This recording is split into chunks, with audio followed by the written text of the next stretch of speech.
जो चीज 11 साल पहले हुई है वो अब भूलना नहीं चाहते, क्योंकि आज की डेट में अगर हम देखें पीडीपी के जो 3 एमएलए हैं वो एनसी के 50 एमएलए को टक्कर दे रहे हैं। कहीं ना कहीं एनसी जानती है उनने लोगों की जज्बातों के साथ खिलवाड़ किया। 50 एमएलए लाके भी वो वक्त पे बात नहीं करना चाहते।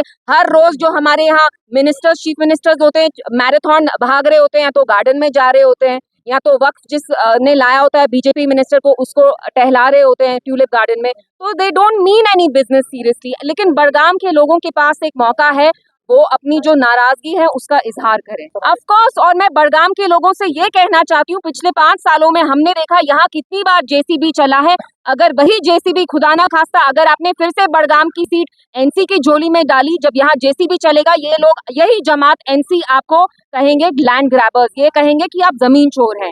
पीडीपी ही वही जमात है जो यहाँ लोगों के हकूक, उनकी शनाख्त के लिए लड़ती रही और लड़ती रही। देखिए, लैंड बिल, हमने जो यहाँ के गरीब लोग हैं, मिस्कीन फैमिलीज हैं, जो इतने सालों से शामिलात हो, मिल्कियत हो उस लैंड पे हैं, we want them to have legal rights, we want them to have possession of that land.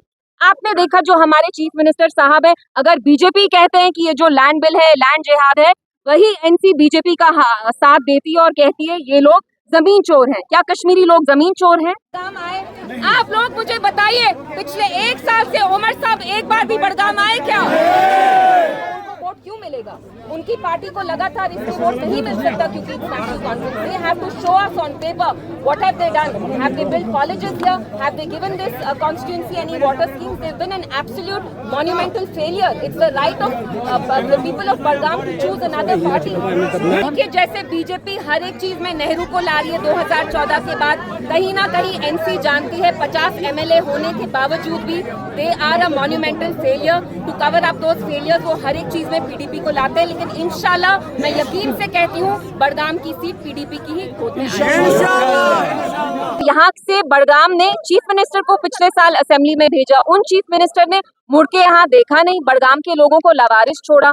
जज्बात से खेल के मैं इनका वोट नहीं मांग रही हूँ, मैं इनको कह रही हूँ आप काम की बुनियाद पे वोट डालिए, आप आगा मुंतजिर साहब को एक मौका दीजिए, और इंशाल्लाह मुझे यकीन है इस बार आगा मुंतजिर साहब ही जीतेंगे। देखिए, आइडियली वो जो हमारे इलेक्टेड रिप्रेजेंटेटिव्स हैं, खास तौर से जो मिनिस्टर्स हैं, एरोगेंस को कम दिखाएं। सकीना जी लोगों को थ्रेटन कर रही हैं कि आप हमें ही वोट डालिए क्योंकि हम इक्तिदार में हैं। This should not be the way a minister should.